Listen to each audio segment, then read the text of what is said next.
Meu nome é Maelis, tenho 26 anos, e a primeira coisa que meu pai perguntou quando acordei de uma cirurgia de emergência não foi se eu conseguia mexer a mão esquerda nem se o cirurgião havia conseguido salvar meu joelho. Ele se inclinou sobre a cama, baixou a voz e disse: "Vamos resolver isso em casa. Fique calada. Não acabe com o futuro da sua irmã." 18 horas antes, minha irmã tinha se oferecido para ajustar a fixação do meu salboard antes da nossa primeira descida. No meio da pista, a fixação dianteira se soltou e girou para fora da prancha. Lembro do meu corpo continuando a virar enquanto o salboard permanecia preso ao chão, da borda agarrando na neve e das árvores se aproximando rapidamente. Agora eu tinha o pulso fraturado, 3 costelas quebradas, um ligamento do joelho rompido e tantas dúvidas sobre o que realmente havia acontecido que cheguei a pensar se não tinha imaginado os parafusos frouxos. Por isso, não confrontei meu pai. Minha mãe chorava perto da janela. Minha irmã permanecia sentada, com as mãos entrelaçadas, fingindo estar em choque. Meu irmão mais novo encarava o chão. Então a porta do quarto se abriu e um policial do condado entrou carregando um saco transparente de evidências. Dentro estava a câmera de ação que minha irmã havia dito ter desaparecido. Um funcionário da estação de esqui a encontrou enterrada perto da pista e entregou o equipamento às autoridades com o cartão de memória intacto.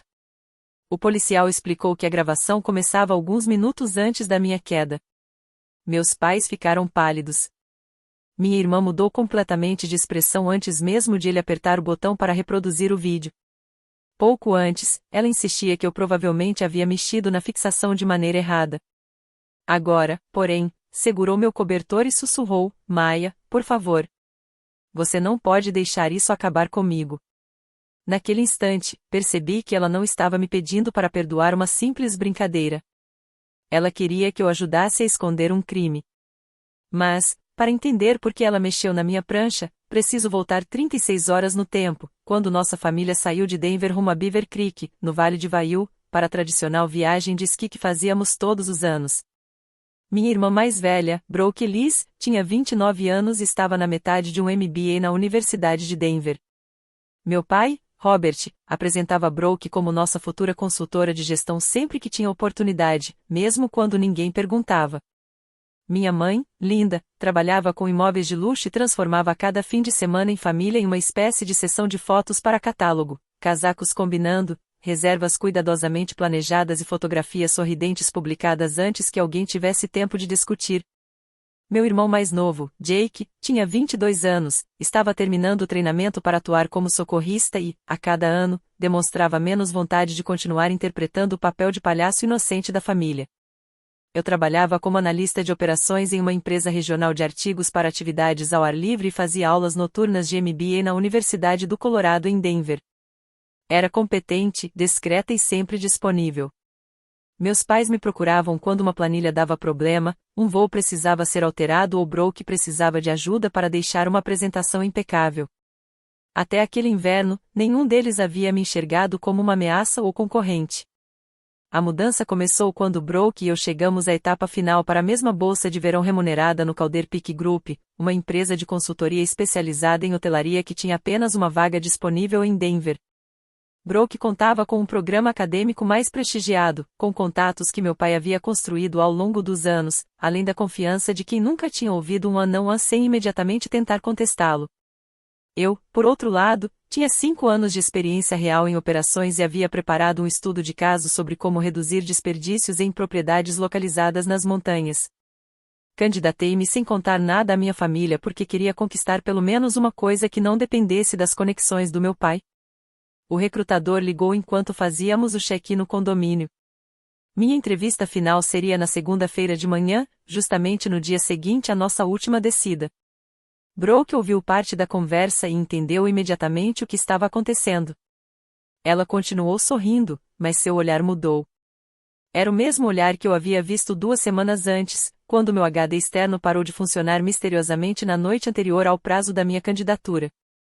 Brooke tinha pegado o dispositivo emprestado para transferir um arquivo pequeno. Quando conectei novamente, a pasta com meu estudo de caso estava corrompida. Ela chamou aquilo de acidente. Meu pai comprou outro HD para mim, enquanto minha mãe disse que eu deveria aprender a fazer cópias de segurança. Reconstruí todo o trabalho usando rascunhos salvos nos meus e-mails e consegui enviá-lo apenas 6 minutos antes do prazo. Ninguém perguntou por que Brooke havia aberto uma pasta que jurava nunca ter acessado. Naquela noite, durante o jantar na vila, meu pai fez um brinde à entrevista de Brooke e comentou diante de todos que a Calder Peak procurava presença executiva, não apenas competência técnica. Eu sabia exatamente quem ele estava descrevendo na segunda parte daquela frase. Quando Jake mencionou que eu também era finalista, o ambiente ficou subitamente silencioso. Brooke foi a primeira a reagir. Levantou a taça e disse: "Então, que vença a melhor irmã." Minha mãe soltou uma risada exageradamente animada. Meu pai nem ergueu o copo. Mais tarde, Brooke apareceu no meu quarto com aquele jeito amigável que eu já tinha aprendido a desconfiar. Disse que aquela bolsa significava mais para ela porque eu já tinha um emprego. Respondi que ela era importante para mim justamente porque eu queria aquela oportunidade, e isso deveria ser motivo suficiente. Ela então lembrou que nosso pai havia apresentado seu nome a um dos sócios da Calder Peak. Eu respondi que uma indicação podia abrir uma porta, mas não dava direito ao que existia do outro lado. Por um instante, o sorriso dela desapareceu. "Você sempre faz isso", disse ela.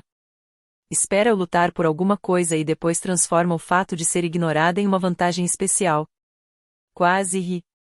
Passei a vida inteira diminuindo meu próprio espaço para que ela pudesse se sentir excepcional, e agora que eu finalmente me recusava a desaparecer, ela enxergava aquilo como uma ameaça. Disse que a entrevista decidiria quem conseguiria a vaga. Ela saiu sem responder. Na manhã seguinte, agiu como se aquela conversa nunca tivesse acontecido. Trouxe café para mim, elogiou minha jaqueta e sugeriu que nós duas fizéssemos uma descida tranquila por uma pista azul antes de encontrar nossos pais. Eu queria acreditar que tudo estava resolvido, porque desejar paz sempre foi justamente o ponto fraco que ela mais sabia explorar. Na base da estação, Brooke tocou na câmera de ação presa ao capacete e brincou que iria gravar nossa corrida entre irmãs para colocar no vídeo da família. Enquanto eu apertava as botas, ela se abaixou ao lado do meu salboarde e comentou que o ângulo da fixação dianteira parecia errado. Brooke praticava havia mais tempo do que eu, então, quando se ofereceu para ajustar, aceitei sem desconfiar. Vi quando ela levantou a tampa da base e girou uma ferramenta dentro da fixação. Ela explicou que mudaria o ângulo em 2 graus para diminuir a pressão sobre meu joelho. O capacete continuava na cabeça, e a pequena luz da câmera era tão discreta que nem percebi que estava gravando. Quando terminou, pressionou a fixação com a mão, sorriu e disse: "Perfeito. Você mal vai sentir." Flexionei a prancha uma vez. Nada pareceu fora do lugar. O que eu não sabia era que Brooke não havia retirado os parafusos. Ela os havia afrouxado apenas o suficiente para que a base permanecesse firme enquanto eu estava parada na estação, mas cedesse quando recebesse força de verdade durante uma descida rápida. Só entenderia essa diferença depois do acidente, quando um técnico me explicou exatamente o que havia acontecido. Naquele momento, tudo o que eu pensava era que minha irmã tinha me ajudado e que eu deveria agradecer. Foi o último pensamento normal que tive antes de chegarmos ao teleférico. A descida começou sem nenhum problema. Brooke saiu primeiro, fazendo curvas largas, enquanto eu vinha cerca de 9 metros atrás. O céu estava limpo, a neve firme, e eu conseguia ouvir o som seco da borda da prancha tocando a neve sempre que mudava meu peso. Eu não era uma especialista, mas praticava snowboard todos os invernos desde o ensino médio. Sabia reconhecer as vibrações normais da prancha. Depois de 3 curvas, senti uma mudança sob a bota dianteira. Era algo sutil, quase imperceptível. Uma pequena folga lateral onde a prancha deveria responder imediatamente aos meus movimentos. Olhei para baixo, não vi nada estranho e pensei que talvez aquilo fosse consequência do ajuste feito por Brooke. Ela entendia mais do assunto do que eu. Na curva seguinte, a fixação se moveu novamente. Meu joelho dianteiro girou para dentro e, antes mesmo de sentir a dor, fui tomada pelo pânico. Tentei deixar a prancha mais plana e reduzir a velocidade, mas a pista estreitou justamente quando fazia uma curva ao lado de um grupo de árvores. Joguei o peso sobre o calcanhar. Foi então que a placa da fixação dianteira torceu. Minha bota continuou presa, mas a própria fixação começou a girar sobre a prancha, puxando meu corpo para o lado. Por um segundo que pareceu interminável, vi a prancha apontando para baixo enquanto meus ombros estavam voltados para as árvores. Então a borda da prancha agarrou a neve. Meu pulso foi o primeiro a atingir o chão. Depois vieram minhas costelas contra a neve compactada. Meu joelho dobrou debaixo do corpo, e a força da queda me lançou contra o marcador de limite com tanta violência que perdi completamente o ar. Eu não gritei. Simplesmente não conseguia respirar. Aos poucos, os sons começaram a voltar. Um outro esquiador gritava mais acima. Alguém freou bruscamente, fazendo as lâminas rasparem na neve. E então ouvi Brooke chamando meu nome. O pânico na voz dela parecia real, quase convincente. Brooke chegou até mim antes da equipe de patrulha. Lembro de ela olhar primeiro para a fixação e depois para mim. Com uma das mãos enluvadas, pressionou a tampa da base para baixo. Tentei dizer, não mexe nisso. Mas só consegui soltar uma respiração fraca. Quando o primeiro socorrista chegou, Brooke contou que eu havia perdido o controle ao tentar acompanhá-la na descida. Quando o trenó de resgate chegou à clínica da estação, aquela versão já tinha virado a verdade da família. Meu pai, Robert, repetiu a mesma história ao médico. Minha mãe, Linda, disse que eu sempre ficava competitiva quando sentia que estava sendo deixada de lado. Brooke chorou e afirmou que jamais deveria ter me desafiado a descer tão rápido. Cada frase acrescentava uma nova camada entre aquilo que eu lembrava e aquilo que todos ao meu redor estavam decidindo aceitar como realidade. As radiografias da clínica mostraram algumas fraturas, mas uma ressonância feita no hospital revelou a extensão dos ferimentos e o quanto aquilo afetaria minha vida no ano seguinte. Eu havia rompido o ligamento cruzado anterior e o menisco, quebrado 3 costelas e o pulso esquerdo, além de sofrer uma concussão leve. Naquela noite, os médicos operaram meu pulso. O joelho foi estabilizado temporariamente, até que o inchaço diminuísse o suficiente para que uma segunda cirurgia pudesse ser realizada. Quando acordei, a cadeira de Brooke estava vazia. Perguntei onde estava a câmera dela. Minha mãe respondeu que Brooke havia deixado o equipamento no condomínio porque a bateria tinha acabado antes da nossa descida. Eu me lembrava de ter visto a luz da câmera acesa no capacete dela perto do teleférico. Ou pelo menos achava que lembrava. Os medicamentos deixavam tudo confuso, como se as bordas das minhas lembranças estivessem desaparecendo. Pouco depois, um policial do condado apareceu para registrar meu depoimento sobre o acidente. Antes que eu pudesse falar, meu pai respondeu por mim. Disse que eu estava determinada a provar que conseguia acompanhar Brooke e que havia ignorado o conselho dela para diminuir a velocidade. Tentei explicar que a fixação tinha se mexido. Nesse momento, Brooke voltou ao quarto e afirmou que eu mesma havia ajustado a fixação na noite anterior. Minha mãe colocou a mão sobre minha testa e disse ao policial que eu ainda estava confusa por causa da anestesia. Ele deixou um cartão e explicou que poderia voltar quando eu estivesse em melhores condições para prestar um depoimento. Assim que ele saiu, meu pai fechou a porta. Aproximou-se da cama e falou com uma firmeza que não deixava espaço para discussão. Fique quieta. Um acidente não é crime. Se você acusar sua irmã sem ter certeza, pode destruir a bolsa dela, o MBA e o futuro que ela construiu. A segurança com que ele falou me assustou mais do que qualquer explosão de raiva teria assustado. Ficou claro que ele já havia decidido qual seria a versão dos acontecimentos, sem precisar descobrir primeiro o que realmente aconteceu. Minha mãe permaneceu perto da janela, chorando cuidadosamente, sem sequer borrar a maquiagem. Disse que Brooke só estava tentando me ajudar e que os remédios estavam fazendo minha cabeça transformar aquela manhã em algo muito pior do que realmente tinha sido. Então Brooke segurou minha mão e pediu desculpas. Mas não pelo ajuste da fixação. Ela se desculpou por ser bem-sucedida demais e por, supostamente, fazer com que eu sentisse necessidade de competir com ela. As 3 vozes se misturaram até minha própria memória começar a parecer uma testemunha sendo interrogada repetidamente, até não conseguir mais distinguir o que tinha visto do que estavam tentando me convencer de que havia acontecido. Fechei os olhos e voltei mentalmente àquela descida. Repeti cada movimento na minha cabeça. A pista. A curva. A sensação estranha sob a minha bota. A fixação cedendo. E, pela primeira vez, uma pergunta surgiu com força suficiente para afastar toda a confusão. E se aquilo não tivesse sido um acidente? Talvez eu tivesse apertado o parafuso errado em casa. Talvez aquela luz da câmera tivesse sido apenas um reflexo do sol. Talvez Brooke tivesse se ajoelhado ao lado da minha prancha simplesmente para corrigir um problema que eu mesma havia causado. Fazer alguém duvidar da própria percepção não parecia alguém colocando uma mentira dentro da minha cabeça. Era muito mais sutil. Parecia que todos ao meu redor estavam tentando tirar de mim o direito de confiar naquilo que meu próprio corpo ainda lembrava. Passei a noite acordada, ouvindo o monitor cardíaco marcar cada batimento, e percebi algo que me assustou. Eu estava mais preocupada em estar enganada do que eles pareciam estar preocupados com o fato de eu ter ficado gravemente ferida. Você já teve a sensação de que sua própria família repetiu uma versão dos acontecimentos com tanta convicção que você começou a questionar até uma memória que parecia gravada no próprio corpo? Na tarde seguinte, enquanto meus pais conversavam com o cirurgião e Brooke dizia que tinha voltado ao condomínio para buscar algumas roupas, meu telefone tocou. O número era de Eagle County. A mulher do outro lado se apresentou como Helena Ruiz, responsável pela gestão de riscos da estação.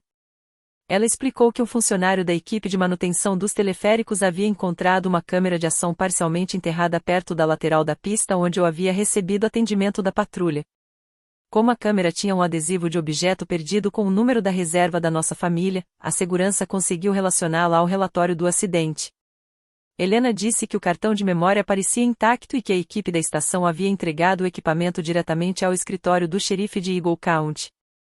Ela não revelou o conteúdo da gravação. Apenas perguntou se eu sabia que alguém estava filmando antes da minha queda. Minha boca ficou seca. Respondi que minha irmã estava usando uma câmera no capacete e perguntei imediatamente se poderia assistir ao vídeo. Helena explicou que um policial precisaria conversar comigo primeiro, porque a gravação poderia ser considerada uma prova. Quando desliguei, senti alívio e medo ao mesmo tempo. Aquele vídeo poderia provar que a fixação estava perfeitamente segura e fazer parecer que eu havia sido imprudente. Também poderia mostrar Brooke ajustando tudo de maneira inocente e transformar minha desconfiança na fantasia de uma irmã invejosa, exatamente como meus pais já estavam sugerindo. Mas existia outra possibilidade. A gravação poderia confirmar justamente a suspeita que eu ainda tinha medo de admitir. Eu não sabia se aquela câmera finalmente me libertaria da história que minha família estava contando ou se acabaria me prendendo ainda mais dentro dela. 10 minutos depois, Jake apareceu no quarto carregando meu carregador e um copo de café de papel que eu nem podia beber. Até aquele momento, meu irmão mais novo havia evitado tomar partido. Quando contei sobre a câmera encontrada na montanha, a expressão dele mudou. Jake revelou que Brooke tinha voltado à estação depois que eu fui levada para a cirurgia. Ela disse que estava procurando uma luva que havia perdido, mas, segundo ele, perguntou a 2 integrantes da patrulha se alguém tinha encontrado uma pequena câmera preta. Jake se ofereceu para ajudá-la, mas Brooke respondeu de maneira brusca que a bateria havia acabado e que não havia nada de útil naquela câmera. Aquilo contradizia diretamente o que minha mãe havia me contado, que o equipamento estava no condomínio. Jake também se lembrava de ter visto Brooke ajoelhada ao lado da minha prancha na base da estação. Naquele momento, ele simplesmente presumiu que ela estava ajustando a fixação porque queria me ajudar. Agora, olhando para mim, ele começou a perceber que o mesmo gesto podia ter um significado completamente diferente. Pedi que ele não confrontasse Brooke nem nossos pais. Em vez disso, Jake fotografou minha prancha, que estava lacrada e guardada pela segurança da estação. Também salvou as mensagens que havia trocado com Brooke sobre a câmera desaparecida e enviou tudo para o policial cujo contato estava no cartão que ele havia deixado comigo. Foi a primeira vez que alguém da minha família tomou uma atitude concreta para preservar a minha versão dos acontecimentos. Quando meus pais voltaram, não contei nada sobre a ligação que havia recebido. Meu pai começou imediatamente a ensaiar o que eu deveria dizer a Calder Peak sobre faltar à entrevista de segunda-feira. Segundo ele, bastava explicar que eu havia sofrido uma lesão esportiva inesperada, que ninguém da família tinha culpa e que, por causa disso, eu precisaria desistir da oportunidade de maneira discreta. Eu respondi que ainda não tinha decidido desistir. Brooke só voltou depois de escurecer. As barras da calça de esqui estavam molhadas, mas ela não trazia nenhuma das roupas que, supostamente, tinha ido buscar no condomínio. Disse que a neve perto da pista havia encharcado suas luvas enquanto ela ajudava a patrulha a procurar meu celular. Meu celular estava na minha própria mão. Assim que Brooke percebeu, parou de falar e olhou para meu pai. Ele mudou de assunto imediatamente. Aquele pequeno silêncio me deu mais certeza do que qualquer confissão poderia ter dado. Coloquei o cartão do policial debaixo do travesseiro e esperei. Pela primeira vez desde a queda, eu não estava esperando minha família decidir o que havia acontecido. Eu estava esperando por algo que ninguém ali poderia alterar, uma prova. Na manhã seguinte, o policial voltou acompanhado de Helena, responsável pela segurança da estação, e de um especialista em análise de evidências digitais. Meu pai imediatamente se colocou entre eles e minha cama. Apresentou-se como advogado e perguntou se Brooke estava sendo tratada como suspeita. O policial, Mark Delaney, explicou que precisava conversar comigo sobre um objeto recuperado próximo ao local do acidente. Meu pai respondeu que eu estava medicada e não tinha condições de prestar depoimento. Então eu disse: "Eu posso falar." Foram apenas 4 palavras, mas aquela foi a primeira decisão que tomei desde a queda sem precisar da aprovação de ninguém. Brooke permaneceu perto da porta. Minha mãe estava sentada ao lado dela, tensa, segurando seu pulso com força. O policial Delaney colocou a câmera lacrada sobre a mesa e abriu um notebook com uma cópia forense do cartão de memória. Ele explicou que a gravação tinha continuidade e que o arquivo original não apresentava sinais de alteração. O primeiro trecho mostrava a fila do teleférico, as luvas de Brooke e parte do seu salboard. Depois, a câmera apontou para baixo quando ela olhou na direção da minha prancha. Vi minhas próprias mãos apertando as 2 fixações e verificando cada base antes de me afastar para pegar um café. 12 minutos depois, Brooke apareceu sozinha. Como a câmera estava presa ao capacete, cada movimento da cabeça acompanhava os movimentos das mãos. Ela tirou a luva direita, levantou a tampa da fixação dianteira da minha prancha e retirou da jaqueta uma pequena ferramenta. Então começou a girar os parafusos no sentido contrário. Não foi algo aleatório. Ela trabalhou de maneira metódica, alternando os lados, parou para pressionar a placa e depois afrouxou ainda mais 2 dos parafusos.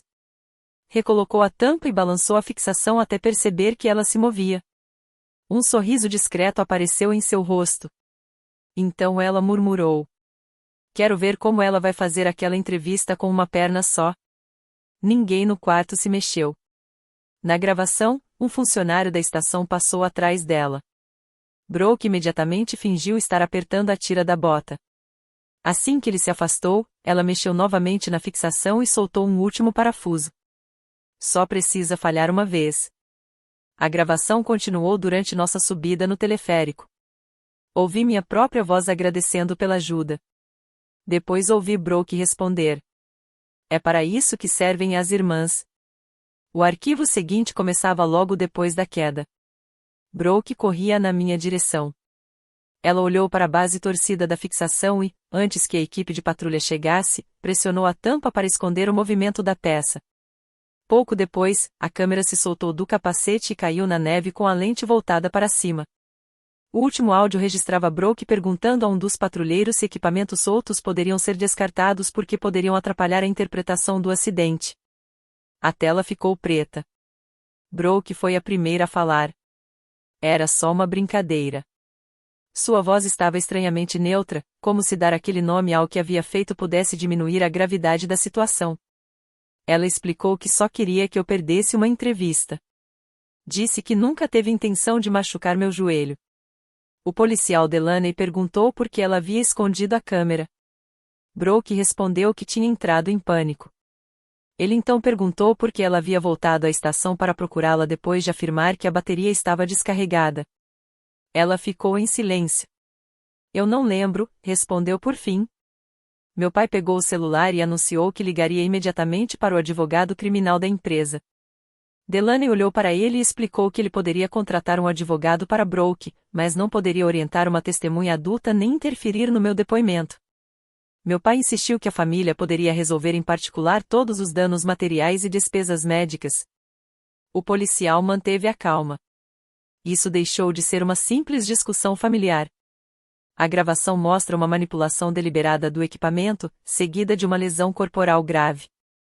Naquele momento, ninguém mais podia transformar aquilo em um acidente inocente. A câmera tinha registrado o que minha família tentou apagar com palavras. Meu pai continuou segurando o celular, mas, pela primeira vez, o peso do nome e dos contatos dele não era suficiente para transformar a realidade em uma negociação. Brooke mudou de estratégia. Aproximou-se da minha cama e começou a chorar. Disse que a vaga na Calder Peak era sua única oportunidade de entrar no mercado de consultoria, que suas dívidas estudantis eram enormes e que um único minuto de imprudência não deveria apagar 9 anos de esforço. Ela começou a relembrar nossa infância, aniversários, quartos compartilhados durante as férias, a vez em que dirigiu durante uma tempestade de neve para me buscar na faculdade. Eu escutei tudo em silêncio, até ela dizer: "Você sabe que eu nunca faria algo para machucar você de verdade." Olhei para a tala que imobilizava meu pulso. Depois, para o equipamento que mantinha meu joelho estabilizado. "Mas você já fez." Minha mãe tentou defendê-la, dizendo que Brooke estava sofrendo uma pressão insuportável. Respondi que pressão não explicava porque todos tinham decidido me culpar pela própria queda. Meu pai insistiu que eu estava emocional demais e que não compreendia as consequências permanentes que uma acusação poderia trazer. Foi nesse momento que alguma coisa mudou dentro de mim. Pela primeira vez, contei toda a história do começo ao fim sem permitir que ninguém falasse por mim. Contei sobre o HD que havia sido corrompido pouco antes do prazo da minha candidatura. Falei sobre a pressão de Brooke para que eu desistisse da bolsa, sobre o ajuste que ela fez na minha fixação na estação, sobre a sensação da peça se movendo durante a descida e sobre ela pressionando a base depois da queda. Expliquei também as versões contraditórias sobre a câmera e repeti exatamente o que meu pai havia me dito no hospital, que eu deveria ficar calada para não destruir o futuro da minha irmã. Uma enfermeira que estava do lado de fora, perto da porta entreaberta, entrou no quarto. Ela disse que havia escutado parte daquela conversa na noite anterior, inclusive quando meu pai afirmou que uma acusação poderia acabar com o futuro de Brooke. O policial Delaney pediu que meus pais parassem de falar e solicitou que cada um fosse entrevistado separadamente. Meu pai protestou. Delaney explicou que a câmera seria registrada oficialmente como evidência e que o salboard seria analisado por um técnico independente. Então ele olhou para mim e fez uma pergunta simples. "Você quer registrar uma denúncia formal?" Brooke caiu de joelhos ao lado da cama. Minha mãe sussurrou meu nome, num tom que parecia mais um aviso do que um pedido. Meu pai ficou me encarando como se minha próxima frase fosse decidir se eu ainda merecia ser filha dele. Talvez, de certa forma, fosse exatamente isso. Respirei fundo e respondi: "Sim. Quero que meu depoimento seja registrado. E quero que eles saiam do meu quarto." A segurança do hospital acompanhou meus pais até o corredor. Jake permaneceu comigo. Através do painel de vidro, vi Brooke implorando para meu pai resolver aquela situação.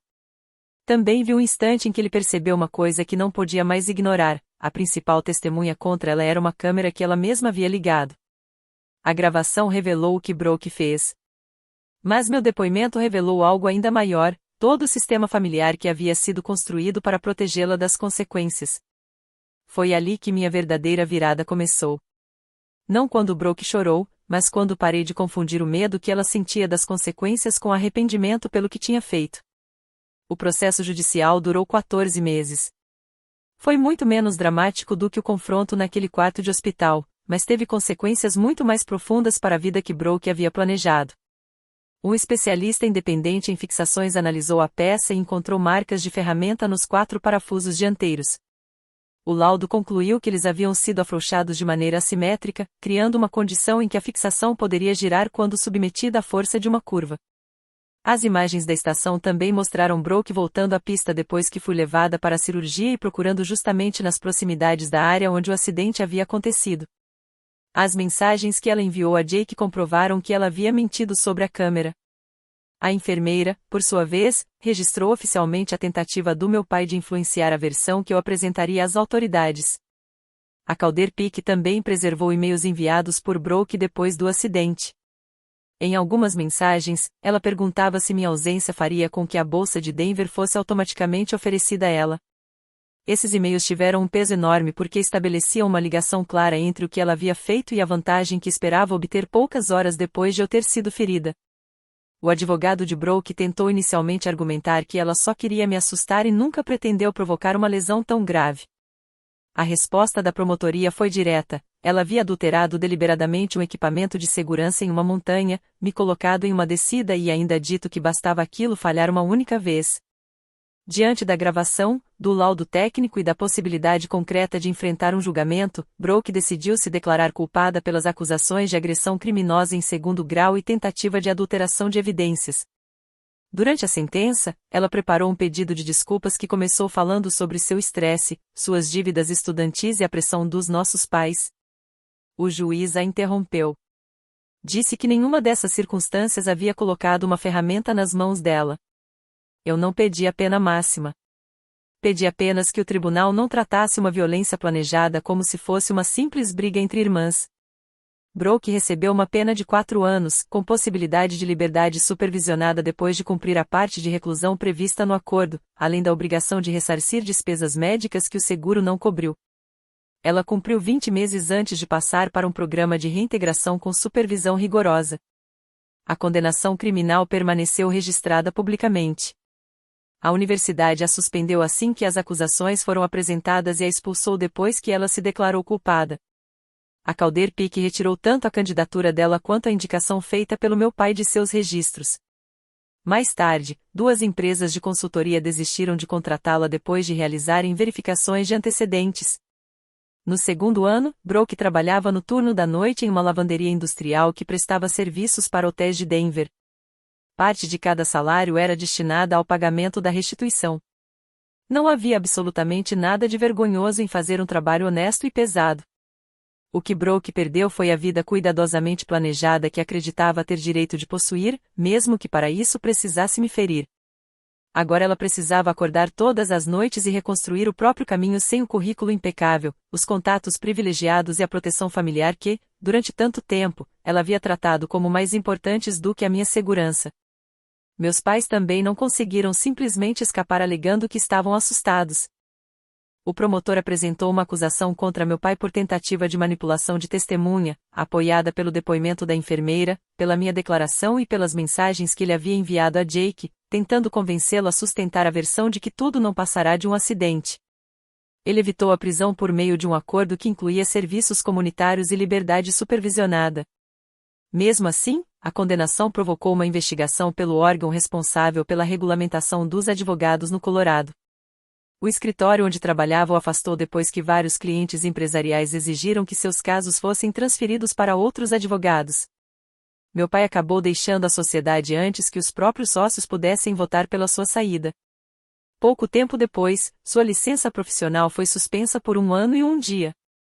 Quando chegou o momento de pedir a reintegração profissional, meu pai precisou comparecer a uma audiência pública e apresentar provas de que havia mudado. 2 de seus maiores antigos clientes enviaram cartas se opondo ao pedido.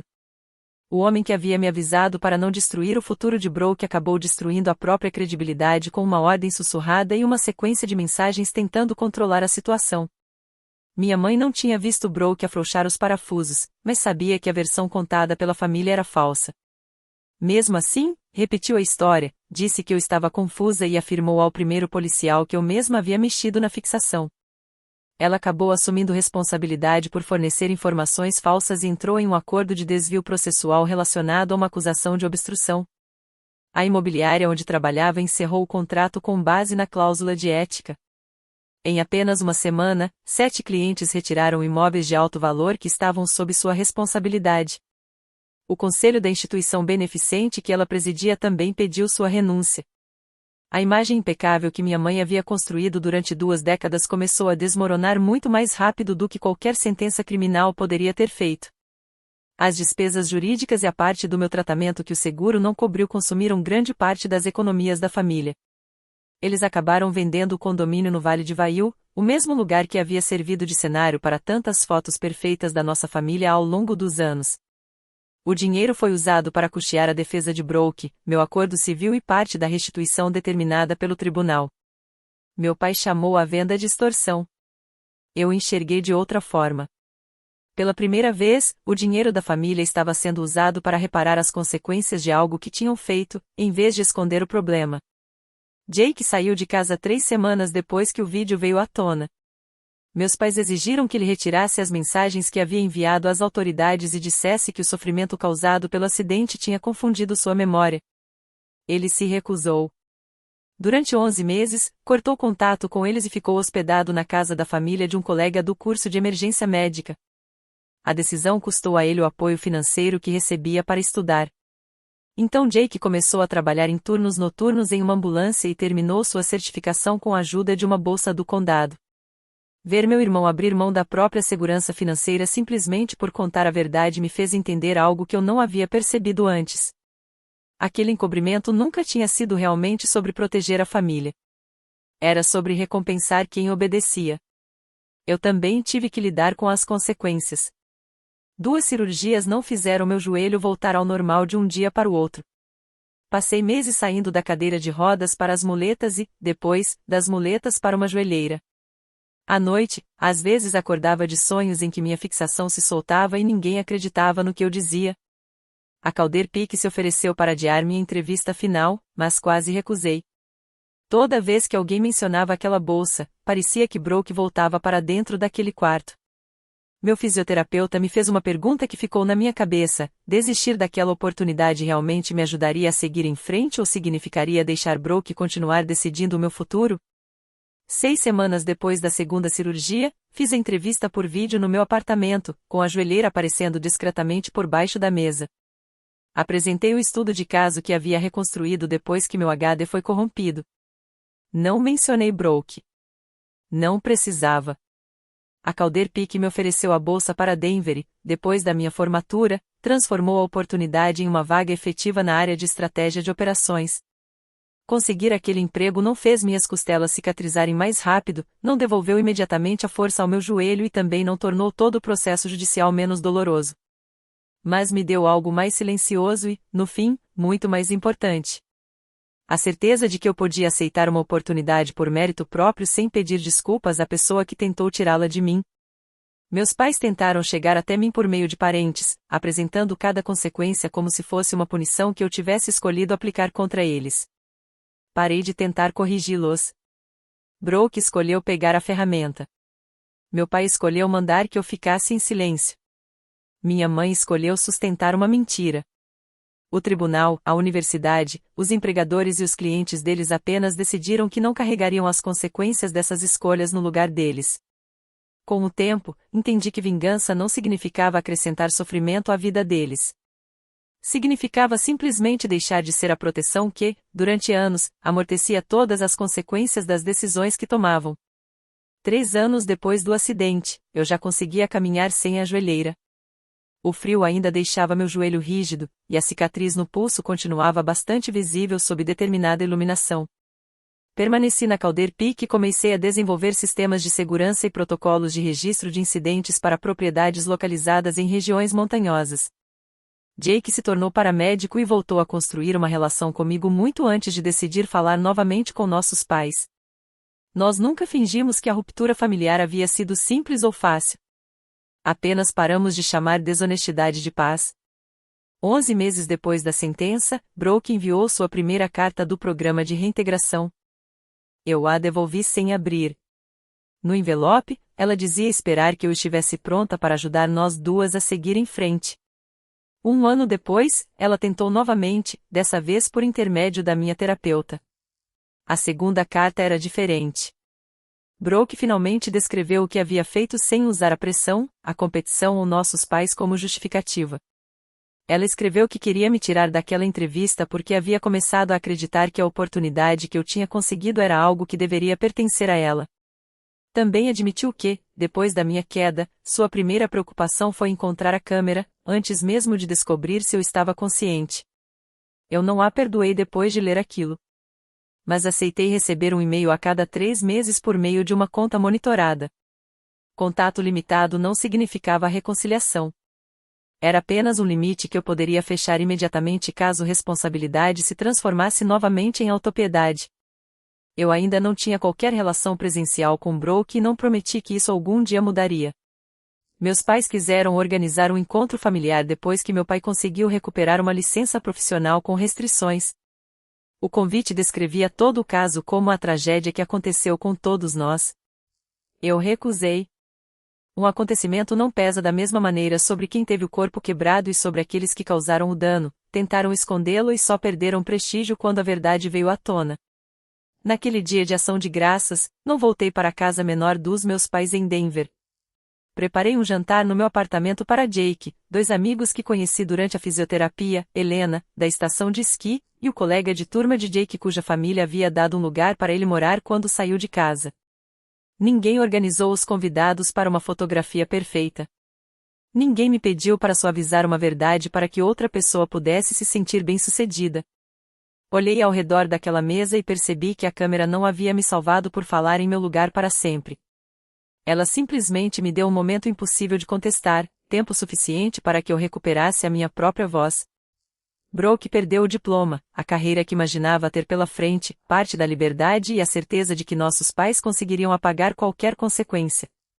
Meus pais perderam as carreiras e a posição social que haviam colocado acima da minha segurança. Eu perdi a ilusão de que laços de sangue significavam proteção automática. E, por mais dolorosa que essa perda tivesse sido, ela acabou se transformando em liberdade. Se você estivesse no meu lugar, aceitaria um pedido de desculpas de alguém que esteve disposto a colocar você em um hospital apenas para conseguir uma oportunidade profissional? Ou existem escolhas que, depois de feitas, encerram uma relação para sempre? Obrigado por acompanhar esta história até o final. Esta é uma narrativa fictícia criada para entretenimento, reflexão e discussão sobre limites, responsabilidade e relações familiares. Às vezes, pessoas acostumadas com o nosso perdão podem nos chamar de cruéis quando finalmente escolhemos manter distância. Mas interromper um ciclo de dor não é crueldade. Em muitos casos, é simplesmente uma forma de proteger a si mesmo.